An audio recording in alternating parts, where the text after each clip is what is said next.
Hello, everyone, and welcome to the program Midday Discuss on Global Television. I am Samuel Odi. Many thanks for joining, and still in the spirit of celebration, I would say Happy Independence Day, Nigeria.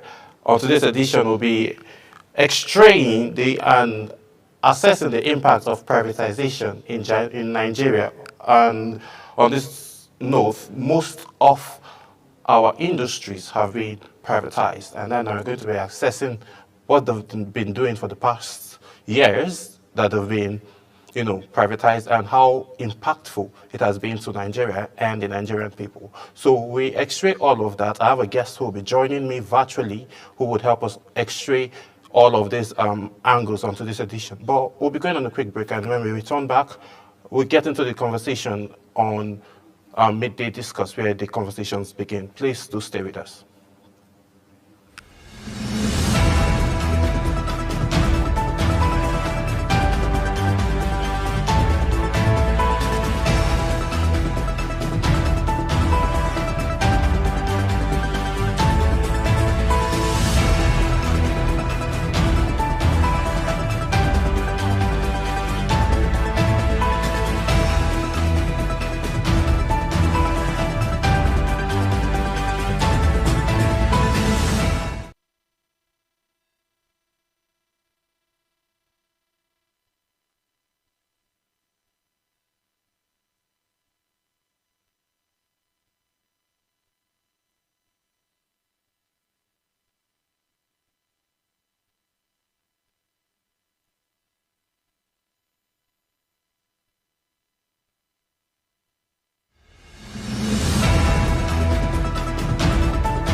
All right, many thanks for staying with us. If you're just joining, you're not late. This is Midday Discuss, and welcome on board. Happy Independence Day to you. Happy Independence Day, Nigeria. So, we'll be extracting the impact and then of privatization in Nigeria, and how beneficial has it been to the Nigerian people, and as well as the economy of Nigeria in total. So I'll be introducing my guest who is joining me all the way from the United Kingdom, Mr. Larry Toluhi.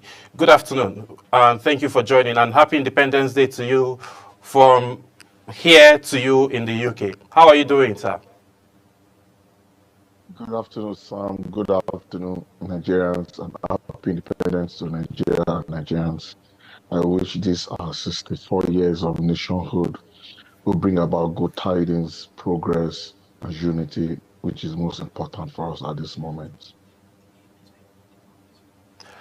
Okay, now we will be accessing the private sector and its impact on Nigeria, since a few of our industries have been privatized for over a decade, and then we are just going to be looking at it to see how well have this privatization benefited Nigeria. And the major reason why most of this privatization happened was because it was motivated for Nigeria's decision to privatize its own enterprise, as well as to generate more workforce, and as well as generate power. Let's looking at the electric power sector now.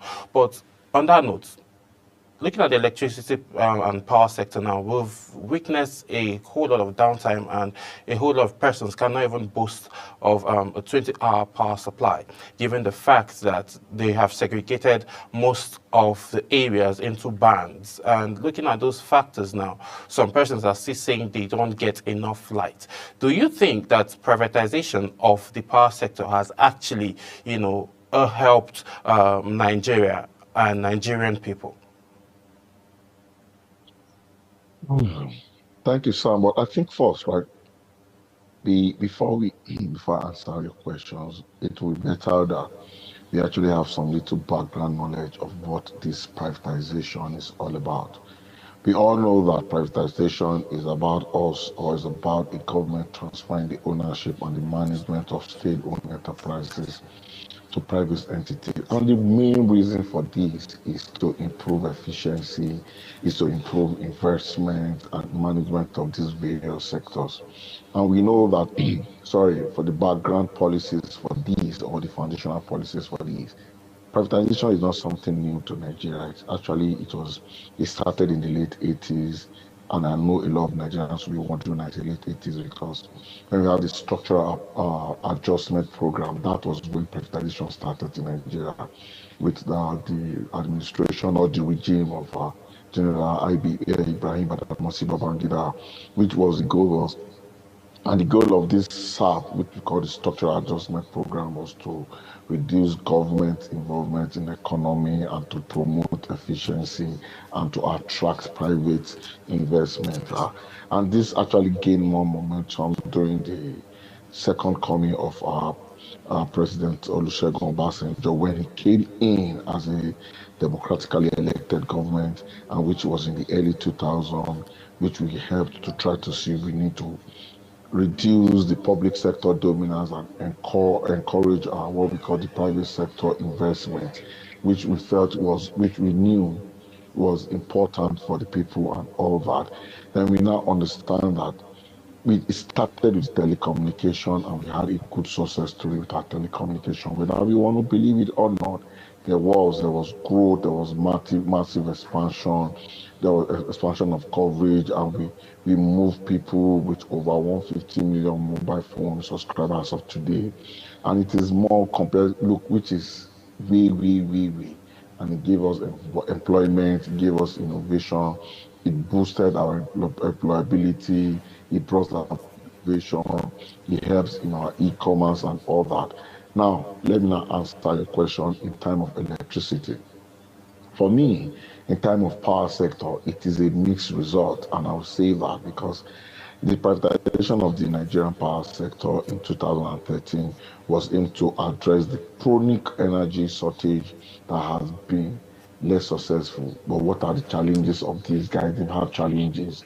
And we know that with the private sector investment involvement, the sector has continued to face issues of efficiency, poor service delivery, frequent what we call blackouts, customer complaining about high tariff with nothing to show for it, erratic supply.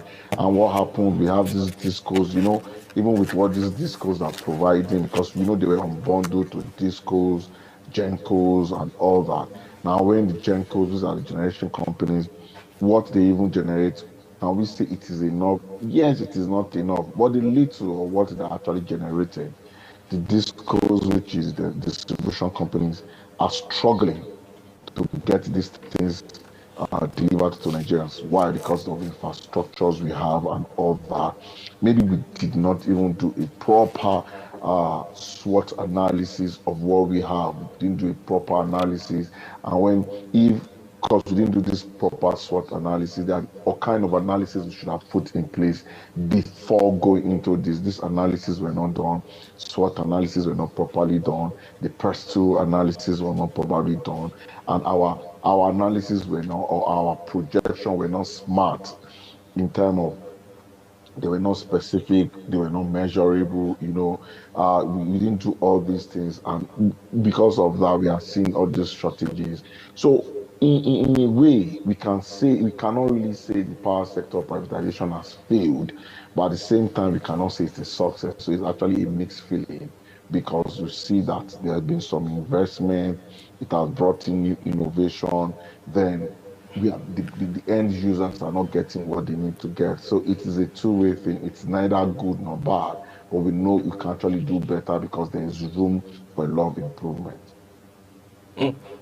Looking at these other factors on the angle of privatization still, how can you measure the level of livelihoods of Nigerians, particularly workers in private industries? Do you think that this privatization that has been happening over the years now has been able to affect the livelihoods of Nigerians positively, especially those, particularly in the private workers, especially those workers in the private sectors.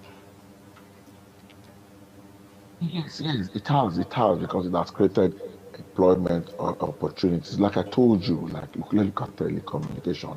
Mm. Telecommunication, the progression of telecommunication has helped, whether we like it or not, our innovation, it has helped our IT, it has helped our bank, even the banking sector. You know what it is before when you go to the bank and they will tell you the service is down, you'll be in bank from morning to night and nothing is happening, you're being back for days just to withdraw a little amount of funds and you end up not seeing. But now you could see it is everything has gone. We have mobile banking, we have the automated teller machines all around, we have all those the point of sales machine and all that. All these are happening. The e-commerce, you can actually be in your house. For like you said, you can actually be self-employed. You see, you have all those e-commerce platform where you can put. We have some companies in Nigeria that are doing very well, where you just put in your product out there online, and you don't need a physical shop or a physical office where you operate. So it has helped. And in time of generating employment, it has. You've seen that even in the banking, like I said, it has given us stability and growth. And government, we've seen them. We have more regulatory, we have more stability. You can see people having stability in bank. The banks are growing. There are challenges, yeah. Even in the petroleum sectors, we've seen them, everything. So when you talk about in time of employment, job creation, and in time of wealth or revenue generation, privatization has helped a lot, because you see the initial takeoff from this privatization has been very, very awesome, because you see that uh, uh, some sectors have had to lose, some redundancy has been taken care of, which has encouraged professionalism, it has encouraged decent workers being well paid, the opportunity coming into, and a lot of things happening like that. So when you see all these things happen, you see people are beginning to become innovative, people are beginning to see where skills are being appreciated, people are beginning to see that we can grow. And workers, yes, privatization is not the only thing affecting the life of workers in Nigeria. But I feel and I know that privatization has actually helped lessen the burden, because if there had not been privatization, the action probably have been harder.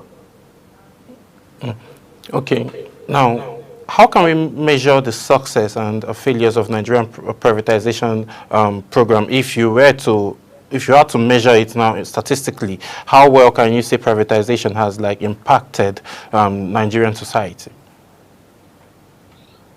Yeah, privatization has actually, look, when you talk of measurement, there must be KPIs, which key performer indices that must be set. So what are these KPIs that are set? You see, I am not the government. I'm not the one. I'm not involved in privatization. So I don't know the KPIs they set for every sector that we privatize. Because it's when we see these KPIs that we can say, okay, have they actually measure up to these KPIs? Have they met them? But if you look at it holistically, they need to understand that privatization, I can only give recommendation, policy recommendation, because I can't really measure them, because I am not there.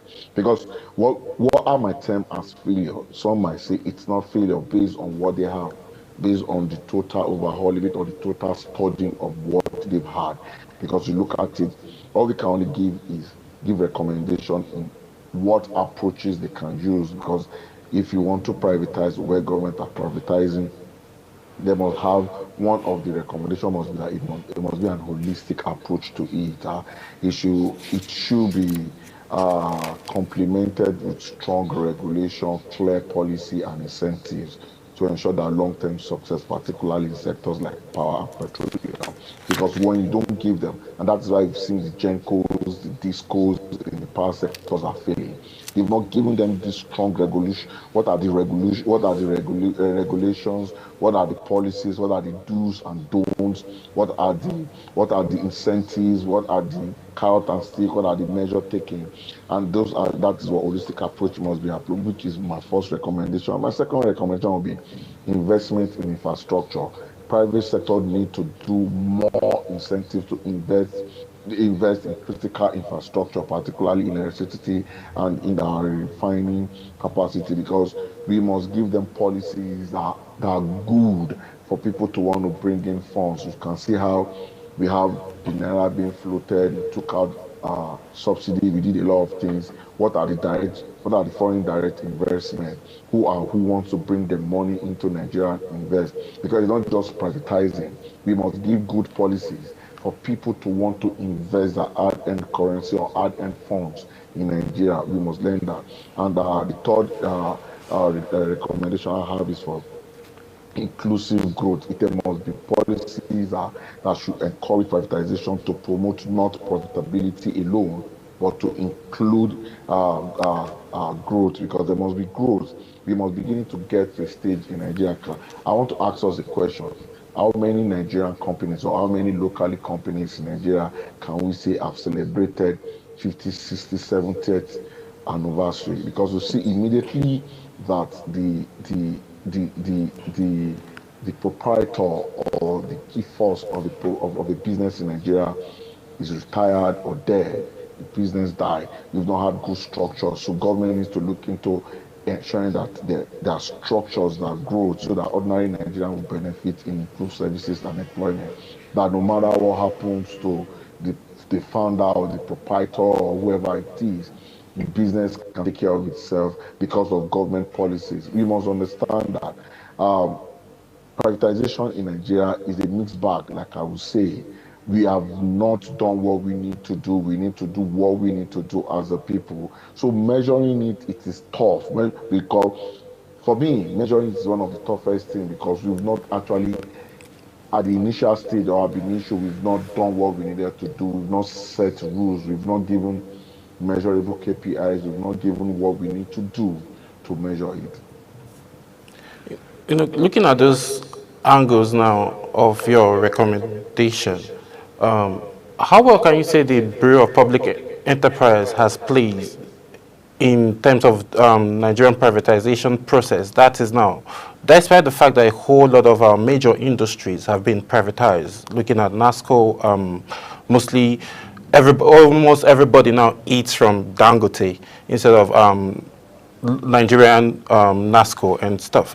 Looking at those angles now, how well can you say privatization now has been able to create more jobs? Looking at the current statistics that we have of all the current rise of unemployment that we are facing, though the government needs to take hold of a few of these agencies or industries that they have privatized so as to help create more jobs? Or do you feel, or do you think that is more better if it's just privatized? Looking at the Bureau of Public Enterprise now and their role being played in terms of privatization. Thank you. First, I think NASCO is actually a private company too.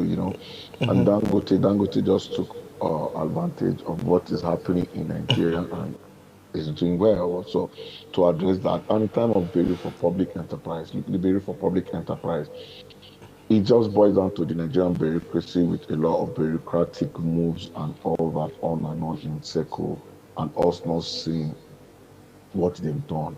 You see, the truth is, like I've said in this forum and other fora I've been, Nigeria has never lacked good laws. We've never lacked good policies to work.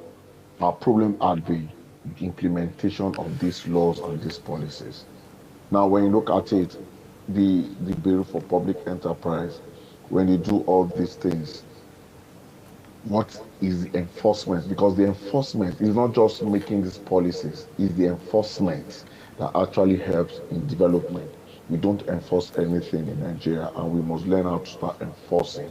When we start learning to enforce things, that is how we now see it. And when you talk about unemployment, like I just said, when I was talking about my recommendations, you see, because we didn't look at these things holistically, we've not made the rules. You see, there is nowhere in the world, there is no economy in the world, there is no government in the world that has been able to provide job for its citizenry. What every economy and what every government has been able to do is to provide enabling environment for businesses to strive so citizens can be taken care of. The small, medium scale businesses have been the one driving every economy in the world. If you can fact check me, you can go look at anybody can go study this for those that are interested in studying it. You will discover that it is the small medium scale of every economy that have developed or that is developing have been development have been championed by the small medium scale, which are companies that can take in between 5 to 100 to 200 people, quickly, and a lot of them. But what the government does do is the government ensure that there's enabling environment, and that is what is lacking in Nigeria. So it is not the failure of privatization; it is the failure. It's not the failure of the private company or private entity taking over this government assets. It is the failure of the government to provide enabling environment. How do you explain people to how do you explain people to make profit and break even when the cost of power, when I mean electricity and all, or diesel or whatever things to they use in powering the equipment is only into billions in a year or in a year. So people they can't count their growth even when they make profits. So we need to understand, and where there's insecurity, when there's a lot of things, it is the government. The government need to understand that they need to provide enabling environment. See, you can actually give tax, you can give tax, you can decide to give tax break, but not free tax break like that. You can decide to make them, okay, you're going to pay 1 billion for tax. Okay, you're not going to pay 1 billion for tax. Do this in terms of CRS, and it must be done. It might not be up to 1 billion, it might be like 800 million. They're saving themselves with 200 million, and that will take care of some things in government and use 200 million to involve in infrastructural development. There are a lot of things. You can be creative, government can be creative.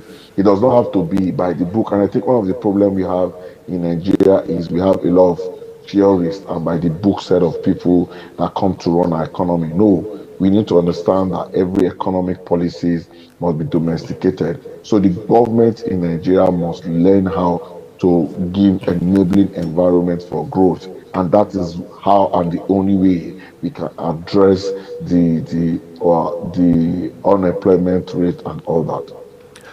Do you think the said 7.5, the current VAT now and tax that has been paid by most of these private sectors is at 7.5, and now it's being said that it's going to be increased to 10%. Looking at that angle now, the monetary policy keeps getting tightened almost on a monthly basis. Do you think this is going to put a constraint on private investors that would want to invest in Nigeria in the near future? And what does this mean to Nigerian economy in the nearest future? That's directly shouldn't have had, but it won't directly have. See, that shouldn't have affected foreign investor because Nigeria is a huge market. Talking of a market with over 2 million, unofficial 200 million people. It's a huge market. People will come. Like I'm just saying, the tax and all that might not be the problem. But if there's an enabling environment, imagine that the running cost in time of powering your event or powering your company or powering your organization or your firm, if the running cost in time of powering is being lessened by about 80%, the tax won't be your problem because you know you will make the money and you know you cannot recruit more people. You know you do that. But the tax, even if the tax at 7.5 as it is today, because of the cost of running, the running cost is high, they're going to be complaining. So directly, that's not what the problem is. It's just that it had an indirect ripple effect. If we want to, instead of government increasing tax and doing that, the government should focus on making the the condition favorable, the condition good enough for investors to come. It is not just tax, tax, tax, because I've seen what is happening in Nigeria now. It's just tax, tax, tax, tax, tax. The government is not being creative. The government is not taking we cannot just keep taxing. If you tax, what do you want to tax? Very soon you're going to be taxing people their blood. It's not about tax. You must be creative. You must be innovative in your thinking. You must be proactive in how you tackle these things. Government must provide an enabling environment for businesses to strive. Believe in Nigeria is a good market. We can see what is happening. Some companies are leaving Nigeria and they are going to Ghana. Ask yourself why they're going to Ghana. They might not like Ghana because cost of running is lower in Ghana. Now, but the proximity, the normal law of commerce and economies, which is proximity to market, apply. You know it is easier to operate in Ghana, but the Nigerian market is actually the target. So the little tax you should be getting in Nigeria is even going to Ghana. The employment opportunity that we should be getting in Nigeria is happening in Ghana and some neighboring country. Why Nigeria is the target? Why? Because the government of Nigeria have refused to make the environment or condition and make the environment conducive enough for businesses to strive. What Nigeria just need to do is take a pause, take a break, think, make the environment conducive so that the proximity to the market can be in Nigeria. So if you want to tax, you can tax them. Employment too can be done in Nigeria, not in Ghana and some other close neighbors. Okay, taxation has been it's been one of the major challenges, but we'll x-ray other angles of this conversation, but we'll be going on a very quick break, and when we return back, I'll still have Larry Tolu here with me as we x-ray the other angles of this conversation. Please do stay with us. We'll be right back.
Get ready for it. Inside Today brings you issues relating to family, peer pressure, drugs, substance abuse, societal and topical issues making rounds.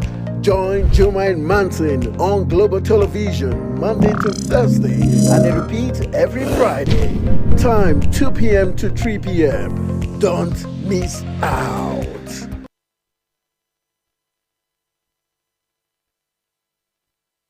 Time check. It's midday. Then it's Midday Discourse. Midday Discourse is a program that covers trending local and international news, current issues, and human-related topics. Join Samuel Odi weekdays 1 p.m. on Global Television. The discussion starts here. Time. Get ready for it. Inside Today brings you issues relating to family, peer pressure, drugs, substance abuse, societal and topical issues making rounds. Join Jumain Manson on Global Television Monday to Thursday and a repeat every Friday. Time 2 p.m. to 3 p.m. Don't miss out.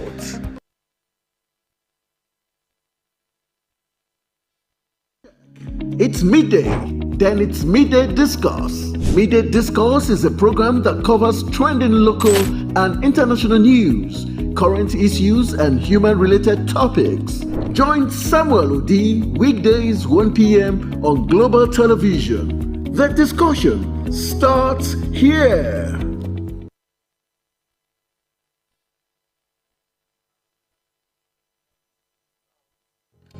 Get ready for it. Inside Today brings you issues relating to family, peer pressure, drugs, substance abuse, societal and topical issues making rounds. Join Jumain Manson on Global Television Monday to Thursday and it repeats every Friday. Time 2 p.m. to 3 p.m. Don't miss out.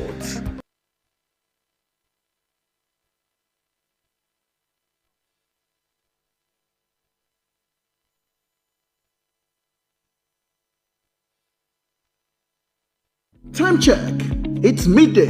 Then it's Midday Discourse. Midday Discourse is a program that covers trending local and international news, current issues, and human-related topics. Join Samuel Odi weekdays 1 p.m. on Global Television. The discussion starts here.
Yes, many thanks for staying with us. If you're just joining, this is Midday Discourse on Global Television.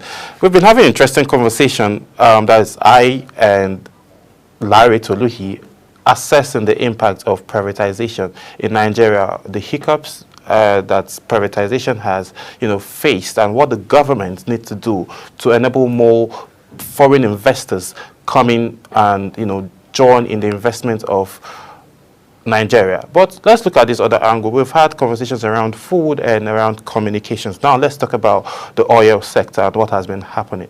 So, Mr. Larry, if you can hear me, what are the implications of privatization of Nigeria's oil and gas reserve?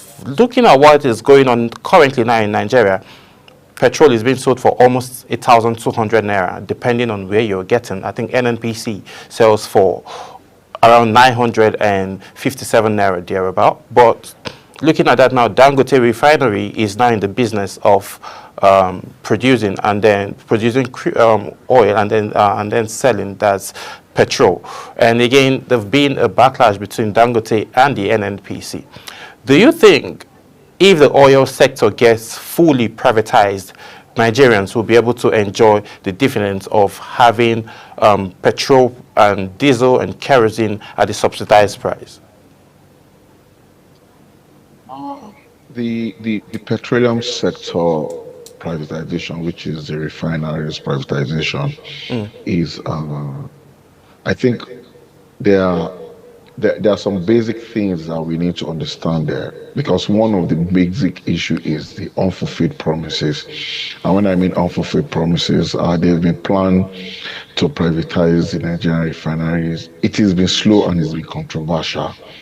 And it's been controversial based on people's lack of trust in government and the government not being straightforward with the people too. With us continually relying on the fuel import despite being a major oil producing nation, it is appalling and it is sickening. Nigerians need to take away this sentiment of having refineries for having refineries sake. We have Kaduna, Warri, Malako refineries are in state of comatose. We have billions of naira being spent on these refineries on a yearly basis, yet we got nothing from it. We have staff of these refineries not being laid off, not being paid and getting nothing from it. So why are Nigerians unnecessarily be sentimental about this? They should be privatized, and Nigerians get to bother who these things are being sold to. For me, it is not my business who owns anything.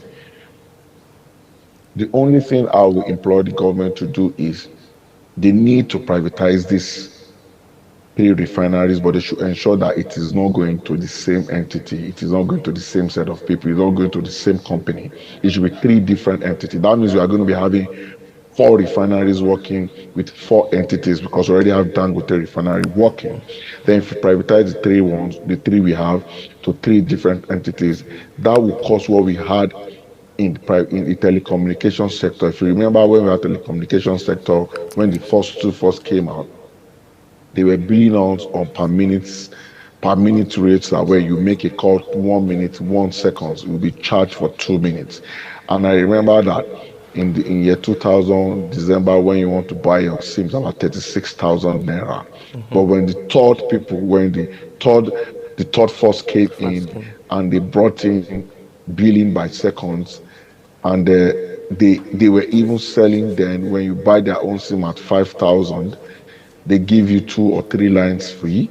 And the time they went, if you buy a SIM for 5,000, you have a recharge, you have a core card or a core credit of 5,000 in it. Now in Nigeria, you can pick up your SIM for nothing. That is what competition brings about. It brings about credible competition, brings about our prices fighting itself and finding a way to give good product and at the same time giving good product, giving good services and ensuring at the cheapest available price it will come in. That is what we need to do. So government should privatize this company and Nigeria should throw away this sentiment of who is buying or who is not buying. Our own is that what we should be demanding is when they're privatizing, they should ensure that whatever entity that is buying these refineries should be able to give us fuel to give us the best fuel at the best minimum price, which in business analysis we call the minimum viable product MVP, so that when we get there, people can be able to have access. We don't need to queue for fuel. When I drive into any fuel station or service station, I should be able to get fuel in less than 5 minutes, and I should get a good fuel at the best amount of money I should be able to buy it. So we should stop wasting because we are being sentimental. We are keeping this refinery, wanting to be government. We spend billions of naira maintaining these refineries and they are not producing anything. We are paying overhead for staff that are not working because obviously there's no place to work. But if it come to the private sector, whoever is working in the private sector they will have deliverables and they must deliver on what they are being delivered for before they get paid their salary. So these are the things we should do. Government should be forthright too with Nigerians and do a privatization that is open, that like I said, there must be rules and regulations, there must be strict adherence to policies, there must be incentive to people that are doing well, and there must be sanction for those that are falling short of the standard. Talking about standards now, do you think that the regulatory framework governing the NNPC is doing what it should do in terms of making sure that we don't have queues in our petrol stations all over the country? Because let's just talk about this year alone. There have been queues all through the Federal Capital Territory, despite the current hike. So do you think the standard now and then the regulatory bodies are doing enough to be able to see to the enablement for people to have these products that they are willing to buy, despite the hike in it? Well, for me, the NNPC, like I said, you see, the NNPC is one of the if there's an English and darkened entity in Nigeria.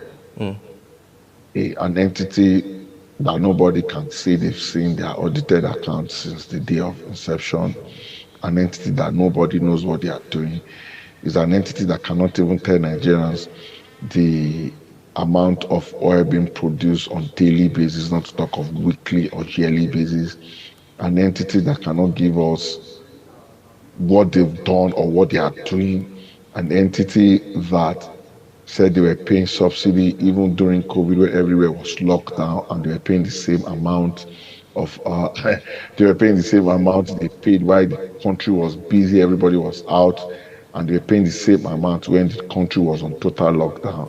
So for me, I don't like talking about NNPC, because Nigeria, if Nigeria wants to grow and if Nigerians really need development, that body NNPC needs to be scrapped. And it's not about, there is no sentiment about it. People need to be held accountable. And so when we say we see queues and we see long queues at filling stations and all service stations, is because, like I said, is because the government are still not serious about what they want to do. When the government is serious, they should privatize these refineries.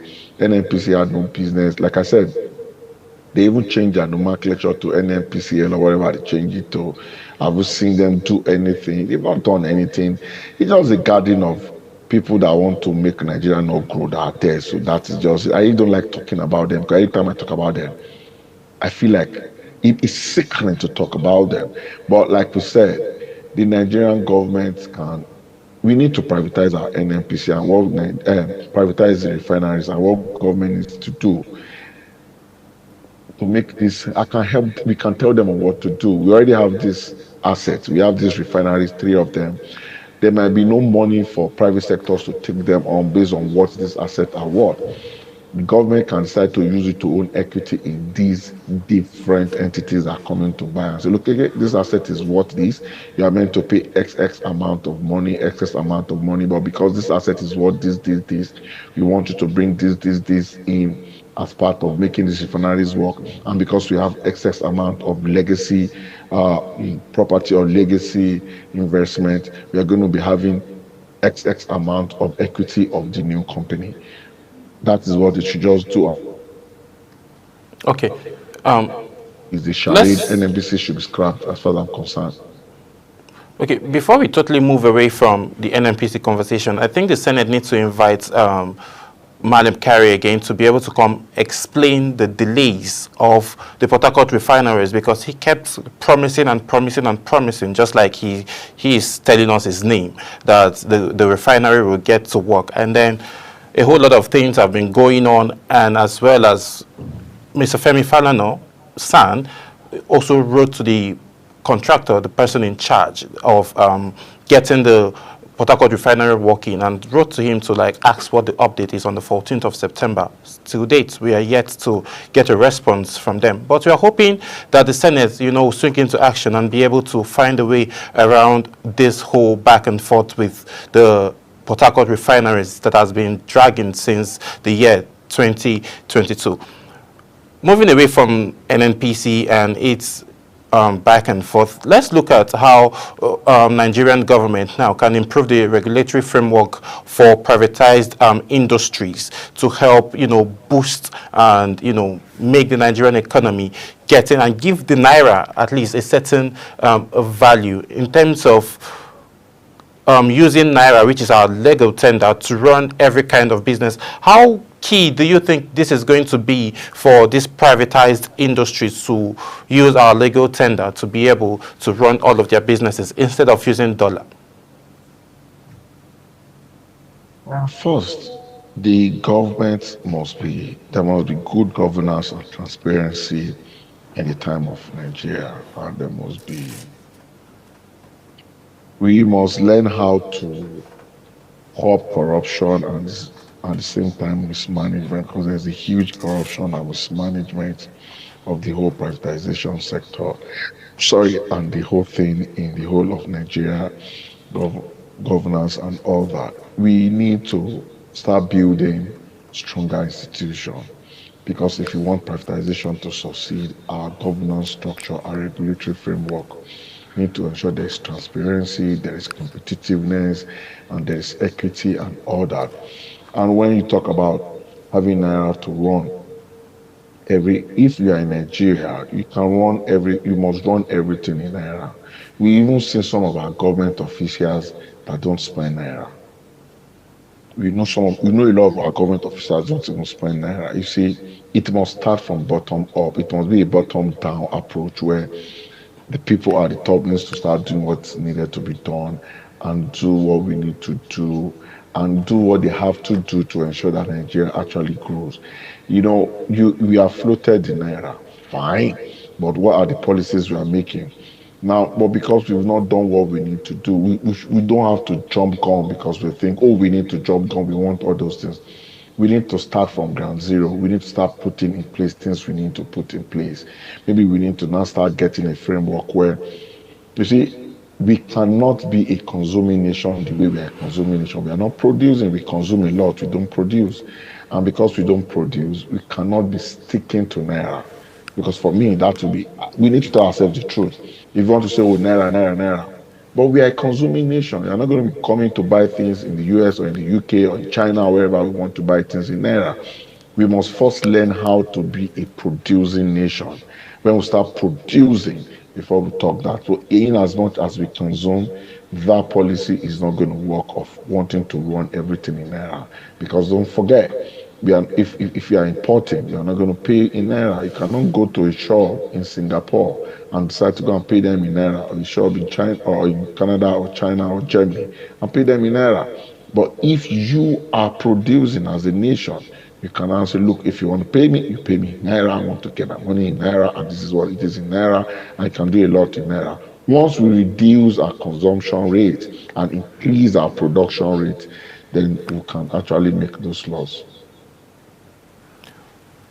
All right, thank you so much. But I know you've given us recommendations earlier, so in 2 minutes, give us what's your final take on these major industries now that have been, privatized? What do you think can be done differently to be able to help create more jobs by the private investors? And as you've mentioned earlier, you rightly said Nigerian government need not to tighten the monetary policies and probably lessen the tax. So what do you think can be done now to be able to help create more jobs and cushion down the level of unemployment we have currently in Nigeria?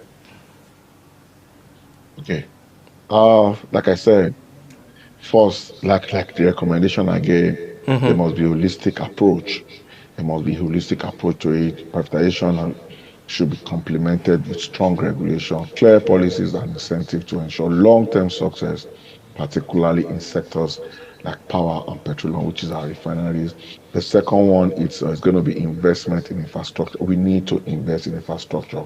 The private sector needs to do more incentives, needs to be given more incentives, needs to be given more policies that are friendly, needs to be shown or needs to be helped to ensure that there is a love of investment in critical infrastructure, particularly in electricity and refining capacity. Then there must be, the third one, which is the last one, must be an inclusive growth.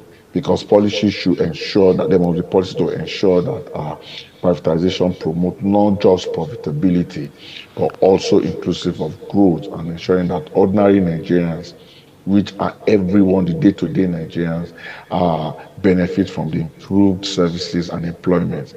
And I'll be concluding in saying that privatization in Nigeria has been a very big mixed bag, like I said.